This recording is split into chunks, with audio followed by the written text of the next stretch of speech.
लगातार जल स्तर बढ़ रहा है। ऐसे में तराई क्षेत्र में जो बेचे प्रभा गांव है, इस गांव में करीब 50 घर बने हुए हैं। प्रशासन पिछले साल हम लोगों को गुमराह करता रहा इन लोगों को कि ये क्षेत्र डूब क्षेत्र में नहीं है, और इस बार अचानक बता दिया गया डूब क्षेत्र में। अगर ये डूब क्षेत्र में था तो पिछले वर्ष काम कराने की क्यों परियोजना बनाई गई?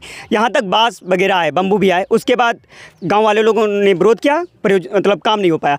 इस बार लोगों के सहयोग से काम कराया गया, स्लिप काटी गई, उसके बाद काम नहीं कराया। उसके बाद विधायक जी भी आए, अधिकारी भी आए, उन्होंने कहा कि काम कराया जाए। उसके बाद अचानक बता दिया कि ये क्षेत्र डूब क्षेत्र में है। उत्तर प्रदेश के पूर्व मुख्यमंत्री अखिलेश यादव को एक नक्शा दिया गया, यहाँ के स्थानीय लोगों ने नक्शा भी उनको दिया कि सर ये जो करसौर है वो डूब क्षेत्र में है, हमारी जानकारी में भी है। और हाल में ही अभी इससे पहले जो डीएम सैलन साहब थे वो भी बताया करते थे कि ये करसौर का जो मजरा बेचे प्रभा ये डूब क्षेत्र में नहीं है। लेकिन ये बात क्लियर हम ग्रामीणों को भी नहीं समझ में आ रही है। अगर ये डूब क्षेत्र में है तो इस गांव में सरकारी योजनाएं क्यों दी गई?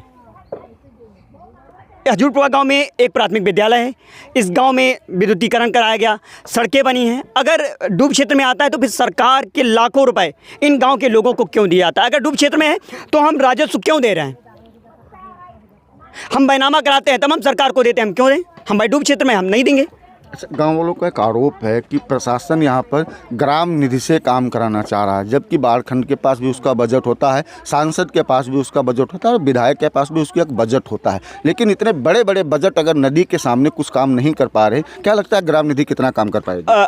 हम करीब 8 साल हो गए हमें रिपोर्टिंग क्षेत्र में काम करते हुए। हमने पहला मामला देखा कि जनपद खीरी में जो ग्राम पंचायत करसौर की नीति से कराया जाएगा, एक प्रधान की नीति करीबन 2 लाख रुपए की होती है। और मान लगाइए नदी में 2 लाख रुपए कैसे काम करा? हमारे पड़ोस में परियोजना बनी है, करीबन 3 करोड़ रुपए की ये परियोजना बनी है। 2 लाख और 3 करोड़ में अंतर नहीं लग रहा है प्रशासन को। ये हम लोगों के साथ, स्थानीय लोगों के साथ मजाक किया जा